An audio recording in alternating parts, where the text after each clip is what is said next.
दोस्तों, आज हम लोग बात करेंगे क्लास 6 की पॉलिटी की एनसीईआरटी जो हम लोग कर रहे हैं, उसका जो चैप्टर 5 है। आज हम लोग चैप्टर 5 को करेंगे, जिसका नाम है पंचायती राज। ठीक है, पंचायती राज हम लोग समझेंगे कि इसमें क्या है और क्या चीजें हैं और क्या चीजें इंपॉर्टेंट हैं, वो सब चीजें हम लोग नोट करते हुए चलेंगे। तो चलिए इस चैप्टर की शुरुआत करते हैं। सबसे पहले तो हमें इसमें क्या क्या जानने को मिलेगा। तो इसमें लिखा हुआ है, लोग जब अपना प्रतिनिधि चुन लेते हैं तो उसके बाद क्या होता है। ठीक है, ये और ग्रामीण क्षेत्रों में चुने गए प्रतिनिधियों द्वारा निर्णय कैसे लिए जाते हैं। ठीक है, यहाँ हम ग्राम सभा को देखेंगे, जिसमें लोग प्रत्यक्ष रूप से भाग लेते हैं और अपने प्रतिनिधियों से जवाब मांगते हैं। मतलब जिन प्रतिनिधियों को वो लोग चुनते हैं काम करने के लिए, उसके बारे में हम लोग जानेंगे। ठीक, तो चलिए शुरुआत करते हैं इस चैप्टर की। देखिए, अब यहाँ से कहानी हम लोग समझते हैं। आज का दिन बड़ा खास है। सभी लोग जल्दी जल्दी ग्राम सभा के लिए जा रहे हैं। क्या आपको पता है क्यों? क्योंकि पंचायत के चुनाव के बाद आज पहली बार ग्राम सभा की बैठक हो रही है। ठीक है, हरदास गांव के लोग, ठीक है, कोई गांव है हरदास, वहां के लोग यह जानने के लिए बहुत उत्सुक हैं कि नई पंचायत ने उनके लिए क्या योजना बनाई है। ठीक है, क्या योजना बनाई, क्या प्लानिंग करी है उस गांव के लोगों के लिए, तो ये जानने के लिए वो लोग बहुत उत्सुक हैं। ठीक, तो हम लोग ये पढ़ लेते हैं सबसे पहले। देखिए, ग्राम सभा एक पंचायत के क्षेत्र में रहने वाले सभी वयस्कों की सभा होती है। हो सकता है कि उसमें सिर्फ एक गांव हो या एक से ज्यादा, यानी जो ग्राम सभा होती है वो उसमें एक गांव भी हो सकता है और कई गांव भी हो सकते हैं, जैसा कि इस उदाहरण में दिया गया है। कई राज्यों में हर गांव की ग्राम सभा की बैठक अलग होती है। कोई भी व्यक्ति जिसकी उम्र 18 वर्ष या उससे ज्यादा हो, जिसे वोट देने का अधिकार प्राप्त हो, ठीक है, जिसका नाम नाम गांव की जो मतदाता सूची है उसमें उसमें उसका नाम हो, वह ग्राम सभा का सदस्य होता है। ठीक है, अब इसमें बताया गया है ग्राम सभा के बारे में। ठीक, ग्राम सभा की बैठक की शुरुआत में सरपंच और पंच ने सड़क की मरम्मत पर होने वाले खर्च का ब्यौरा दिया। यह सड़क गांव को मुख्य सड़क से जोड़ती है। इसके बाद पानी की कमी पर चर्चा होने लगी। ठीक है, गांव में रहने वाली तिजिया ने बोलना शुरू किया। हरदास गांव में, मतलब तिजिया ने बोला है कि हरदास गांव में पानी की कमी की समस्या बहुत बढ़ गई है। हैंड पंपों का पानी जमीन में बहुत नीचे चला गया है। मुश्किल से हैंड पंप में थोड़ा बहुत पानी आता है। औरतों को 3 किलोमीटर दूर सुरू नदी से पानी लेने जाना पड़ता है। कोई एक नदी है, सुरू नदी से पानी लेने जाना पड़ता है, जो कि 3 किलोमीटर दूर है, और औरतों को जाना पड़ता है। ठीक है, ये एक समस्या उसने बताई। ठीक, एक सदस्य ने सुझाव दिया कि सुरू नदी का पानी पाइप से लाकर गांव में एक बड़ी सी टंकी में भर लेते हैं। ठीक है, एक ने उसका एक उपाय दिया कि उस नदी का जो पानी है वो वहाँ एक पाइप के जरिए लाया जा सकता है और टंकी में भरा जा सकता है। उससे पानी की आपूर्ति हो जाएगी। लेकिन दूसरों को लगा कि यह बहुत महंगा पड़ सकता है, और जो लोग थे उनको लगा कि ये जो प्लान है इससे इसमें बहुत खर्चा हो सकता है। उन्होंने कहा कि इस साल के लिए हैंड पंप और गहरे कर लेते हैं और कुओं को साफ कर लेते हैं। तो तीजिया ने कहा, इतने से तो काम नहीं चलेगा, हमें कुछ पक्की व्यवस्था करनी पड़ेगी, क्योंकि हर साल पानी का स्तर नीचे ही गिरता जा रहा है। यानी कि जो जमीन से के नीचे जो पानी आता है उसका जो लेवल होता है वो नीचे चला जाता है, जिससे समस्या गांव में उत्पन्न होती है। जितना पानी जमीन में रिस के जाता है हम उससे ज्यादा उपयोग करते हैं। ठीक, तो यहाँ पे आपको एक बात समझनी है, जो पानी, जो बारिश का पानी होता है या फिर जो भी पानी जमीन में ऊपर की तरफ रहता है, वो रिश्ते रिश्ते नीचे की तरफ जाता है, वही वाटर लेवल बनाता है एक प्रकार से। लेकिन हम जो गांव के लोग हैं, यहाँ पे पानी ज्यादा उपयोग कर रहे हैं और जो नीचे पानी जा रहा है वो बहुत कम जा रहा है। ठीक है, जो बारिश का पानी वगैरह होता है ना। उसके बाद ग्राम सभा के एक दूसरे सदस्य अनवर ने तब सबको बताया कि उसने महाराष्ट्र के एक गांव में पानी संरक्षण के नए तरीके देखे। उसने बताया कि महाराष्ट्र में कुछ पानी से संरक्षण के कुछ तरीके अपनाए गए हैं।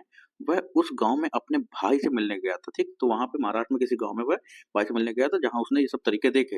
अब क्या देखा, उसको जल संवर्धन विकास कार्यक्रम, वाटर सेट कहते हैं, वो जो कार्यक्रम है पानी को संरक्षण करने का, उसका नाम है जल संवर्धन विकास कार्यक्रम। उसने सुना था कि सरकार ने इसके लिए पैसा भी दिया था और उसके भाई के गांव में लोगों ने पेड़ लगाए थे। नालों पर चेक डैम यानी छोटे छोटे बांध बनाए थे। कहाँ पे? नालों में छोटे छोटे बांध बनाए थे एवं टंकियां बनाई थी। सबको अनवर का यह विचार बड़ा अच्छा लगा। जो वहां पे गांव की जो सभा बैठी थी उसमें यह विचार उसको अच्छा लगा और सबने ग्राम पंचायत को इसके बारे में पता करने के लिए कहा। ठीक, जो ग्राम पंचायत के जो प्रतिनिधि चुने जाते हैं तो वो गांव के लोगों ने उनसे कहा कि इसके बारे में पता करें। अब यहाँ ये पढ़ लेते हैं सबसे पहले। एक ग्राम पंचायत कई वार्डों यानी छोटे क्षेत्रों में बटी हुई होती है। ठीक, ग्राम पंचायत जो होती है वो छोटे छोटे क्षेत्रों में बटी होती है। प्रत्येक वार्ड अपना एक प्रतिनिधि चुनता है। हर वार्ड का एक प्रतिनिधि होता है। ठीक, जो वार्ड पंच के नाम से जाना जाना जाता है। इसके साथ पंचायत क्षेत्र के लोग मिलकर सरपंच को चुनते हैं, यानी कि पंचायत जो क्षेत्र है उसके लोग मिलकर सरपंच को चुनते हैं, जो पंचायत का मुखिया होता है। वार्ड पंच और सरपंच मिलकर ग्राम पंचायत का गठन 5 साल के लिए करते हैं। ठीक, ग्राम पंचायत का एक सचिव होता है जो ग्राम सभा का भी सचिव होता है। ठीक है, जो ग्राम पंचायत का सचिव होता है वह ग्राम सभा का भी सचिव होता है, ये आपको ध्यान रखना है। सचिव का चुनाव नहीं होता, उसकी सरकार द्वारा नियुक्ति की जाती है। ठीक है, सरकार सचिव को नियुक्त करती है, उसका कोई चुनाव या कोई इलेक्शन नहीं होता है। सचिव का काम है ग्राम सभा एवं ग्राम पंचायत की बैठक बुलाना और जो भी चर्चा एवं निर्णय हुए हों उनका रिकॉर्ड रखना। ठीक, तो ग्राम पंचायत में जो भी चर्चा हुई है, जो भी निर्णय हुए हैं, उन सबका एक रिकॉर्ड बना के रखना है। किसको? सचिव को, जिसकी नियुक्ति कौन करता है? सरकार। ठीक, अब यहाँ पे एक क्वेश्चन दिया गया है, ग्राम सभा क्या होती है? ग्राम सभा की बैठक में अब तक कौन सी समस्याओं पर चर्चा हो चुकी थी, ये हम लोगों ने पढ़ लिया। उनके किस तरह के हल सुझाएगा ये भी हम लोगों ने समझ लिया। आगे देखें, ग्राम सभा में चर्चा के लिए अगला मुद्दा था गरीबी रेखा के नीचे आने वाले लोगों की सूची पर स्वीकृति लेना। ठीक, ये हमारा अगला मुद्दा था। पहला मुद्दा हम लोगों ने ये पानी वाला समझ लिया है। उसके बाद है ये कौन सा? गरीबी रेखा के नीचे आने वाले लोगों की सूची पर स्वीकृति लेना। जैसे ही सूची में दर्ज नाम पढ़ने शुरू किए गए, लोगों के बीच खुसर पुसर होने लगी। नटवर ने हाल ही में तो एक रंगीन टेलीविजन खरीदा है और उसके बेटे ने, मतलब ये जो खुसर पुसर हो रही उसकी बात हो रही। नटवर ने हाल ही में तो एक रंगीन टेलीविजन खरीदा है और उसके बेटे ने एक नई मोटरसाइकिल भी भेजी है।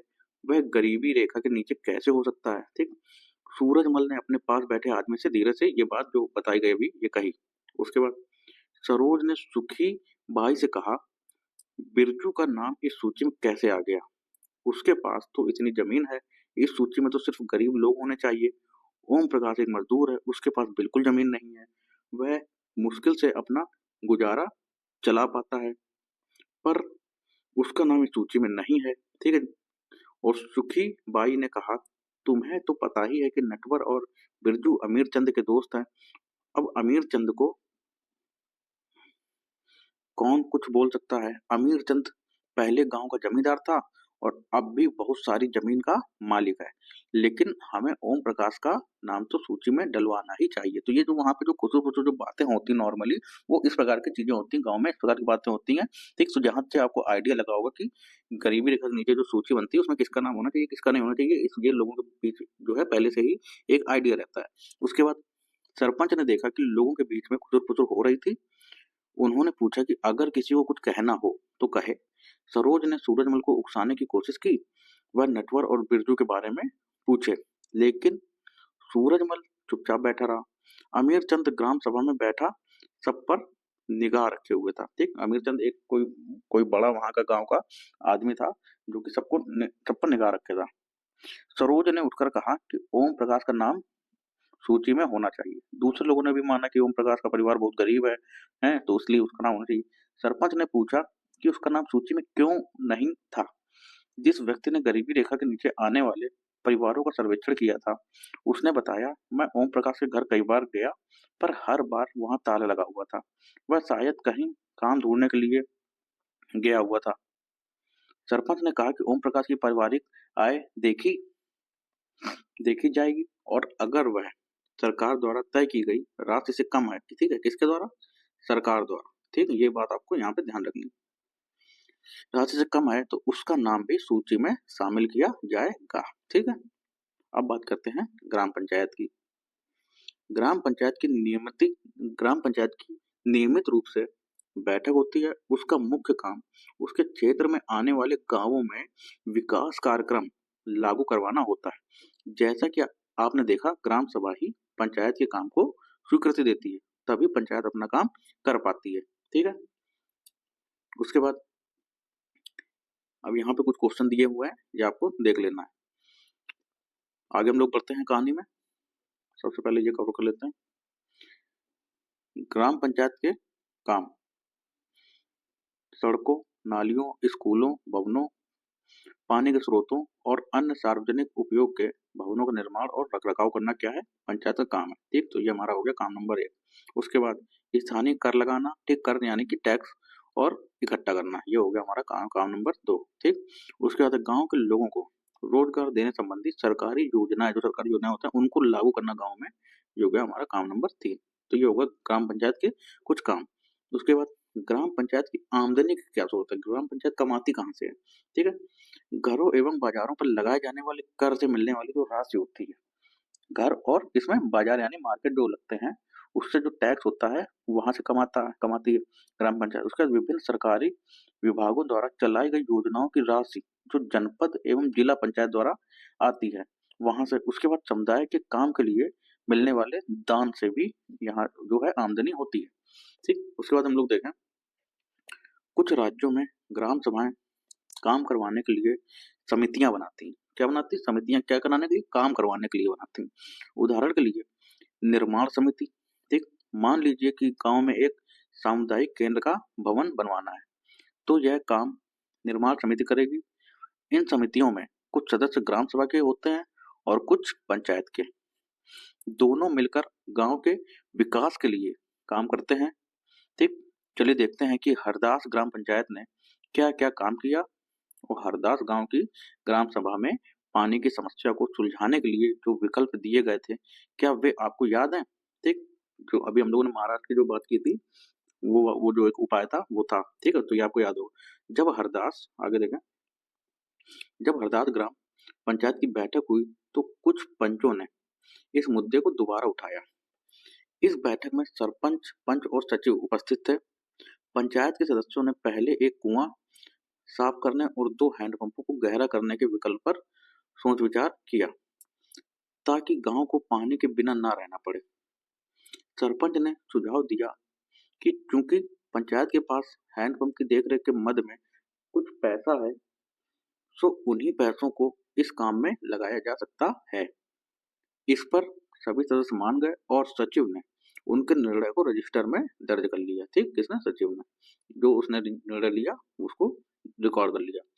उसके बाद सभी सदस्य मिलकर समस्या के स्थायी हल पर विचार करने लगे। उनको पता था कि अगली बैठक में ग्राम सभा के सदस्य फिर से प्रश्न पूछेंगे। कुछ पंचों ने शंका जाहिर करते हुए पूछा कि क्या जल संरक्षण से पानी के स्तर में कोई विशेष फर्क पड़ेगा? इस पर बहुत चर्चा हुई। अंत में यह निर्णय हुआ कि ग्राम पंचायत खंड विकास अधिकारी से बात करके इस योजना पर अधिक जानकारी इकट्ठा करेगी। यानी कि ग्राम पंचायत किससे बात करेगी? खंड विकास अधिकारी से। ठीक है, अब यहाँ पे कुछ क्वेश्चन दिए हुए, ये देख लेते हैं। हरदास ग्राम पंचायत में क्या क्या निर्णय लिए गए, ये आपको समझ में आ गया। उसके बाद क्या आपको लगता है कि ये निर्णय लेने जरूरी थे? ठीक, ये इस पे आपको विचार करना है और ऊपर दिए गए विवरण में से एक प्रश्न बनाइए जो अगली ग्राम सभा की बैठक में लोग पंचायत से पूछ सकते हैं। ऐसे मतलब ये जो चीजें चल रही हैं, इसको देख के आपको एक आइडिया लगाना है, एक सोच डेवलप करनी है कि क्या क्या प्रश्न इसके आगे पूछे जा सकते हैं। उसके आगे हम लोग देखें, यहाँ पे कुछ चित्र दिए हुए हैं। ये जल संवर्धन विकास कार्यक्रम ने केवल 2 वर्षों में इस बंजर जमीन को हरे भरे मैदान में बदल दिया। यानी कि ये बंजर जमीन आपको यहाँ पे दिख रही होगी, ये बंजर जमीन है। ठीक, और ये जो जल संवर्धन विकास कार्यक्रम हुआ था जिसकी बात की गई थी, वो इस तरीके यहाँ से ये बन गया। ठीक है, तो ये समझ सकते हैं कि कितना महत्वपूर्ण कार्य है जल को संवर्धन करना, जल को बचाना और उसको एक प्लानिंग करके बचाना, कितना महत्वपूर्ण। देखिए, यहाँ बंजर जमीन को बिल्कुल हरा भरा घास का मैदान बना दिया है। ठीक, आगे हम लोग देखते हैं पंचायत के 3 स्तर। ठीक है, हरदास गांव की ग्राम सभा और पंचायत के बारे में पढ़ने के बाद आपको समझ में आ ही गया होगा कि पंचायती राज व्यवस्था एक ऐसी प्रक्रिया है जिसके द्वारा लोग अपनी सरकार में भाग लेते हैं। ठीक, ग्रामीण क्षेत्रों में ग्राम पंचायत लोकतांत्रिक सरकार का पहला स्तर है। ठीक, ग्रामीण क्षेत्रों में जो ग्राम पंचायत होती है वह लोकतांत्रिक सरकार का पहला स्तर है। ठीक, ये बात आपको याद रखनी है। उसके बाद ग्राम पंचायत ग्राम पंचायत ग्राम सभा के प्रति जवाबदेह होती है, क्योंकि ग्राम सभा के लोग ही उसको चुनते हैं।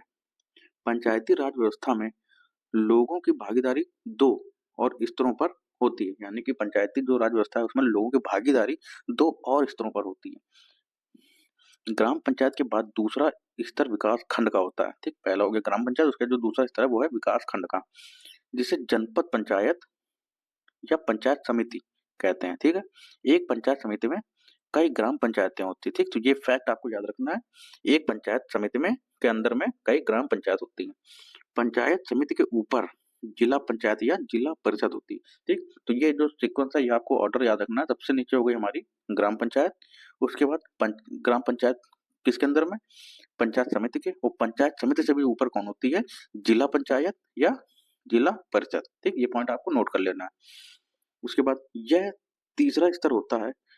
उसके बाद देखें, जिला परिषद एक जिले के स्तर पर विकास की योजनाएं बनाती है। जो जिला परिषद होता है वो एक जिले के स्तर पर, एक जिले के लेवल पर विकास की योजनाएं, विकास की जो प्लानिंग होती है, जो नीतियां होती हैं, योजनाएं होती हैं, वो बनाती है। पंचायत समिति की मदद से जिला परिषद सभी पंचायतों में आवंटित राशि के वितरण की व्यवस्था करती है। उसके बाद संविधान में दिए हुए निर्देशों के आधार पर देश के हर राज्य ने पंचायत से जुड़े कानून बनाए हैं। इसलिए पंचायत संबंधी कानून हर राज्य में कुछ अलग अलग हो सकते हैं। इसके पीछे मुख्य विचार यही है कि अपने गांव की व्यवस्था में लोगों की भागीदारी बढ़े और उन्हें अपनी आवाज उठाने के लिए ज्यादा से ज्यादा मौके मिले। ठीक है, उसके बाद कुछ ये बच्चों के लिए चीजें हैं, ये आप भी पढ़ सकते हैं। ठीक है, तो ये आपको समझना है। उसके आगे देखते हैं। तो यहाँ पे हमारे चैप्टर्स कुछ हो गया कंप्लीट। ये कुछ क्वेश्चन है जो आप लिख के प्रैक्टिस कर सकते हैं, अगर आंसर राइटिंग वगैरह से जो हमारे पीसीएस के एग्जाम और आईएएस के एग्जाम में जो आंसर राइटिंग आती है, तो उसकी शुरुआत आप यहाँ से कर सकते हैं, बहुत ही ज़्यादा सही रहेगा। और इस क्वेश्चन 3-4 क्वेश्चन है यहाँ पे, इसके आपको आंसर अगर आप चाहें तो लिख सकते हैं। ठीक, तो हमारा चैप्टर होता है यहाँ पे कंप्लीट, और यहाँ से आपको मोटा मोटा कुछ बेसिक चीजें समझ में आ गई होंगी कि ग्राम पंचायत क्या होती है, जिला पंचायत और जिला परिषद क्या होता है। ठीक है, और क्या पंचायत समिति क्या होती है, ये चीजें आपको समझ में आ गई कि ग्राम पंचायत किस तरीके से अपना काम करती है। ठीक, तो मिलते हैं नेक्स्ट वीडियो में। वीडियो अगर पसंद आई हो तो उसको लाइक करें, अगर आपने चैनल अभी तक सब्सक्राइब नहीं किया हो तो चैनल सब्सक्राइब कर लें। और इस प्रकार की वीडियो एनसीईआरटी से रिलेटेड जो अगला चैप्टर है, और जो और भी जो एनसीईआरटी है हमारी, हिस्ट्री की है, ज्योग्राफी की है, ठीक, तो ये सारी हम लोग एनसीईआरटी एक एक करके इसमें कवर करते रहेंगे। ठीक, तो अगर चैनल को सब्सक्राइब नहीं किया हो तो सब्सक्राइब कर लें, जिससे कि आपको इसका नोटिफिकेशन मिल जाए और आप इसको कवर कर लें। तो मिलते हैं अगले वीडियो में, तब तक के लिए धन्यवाद।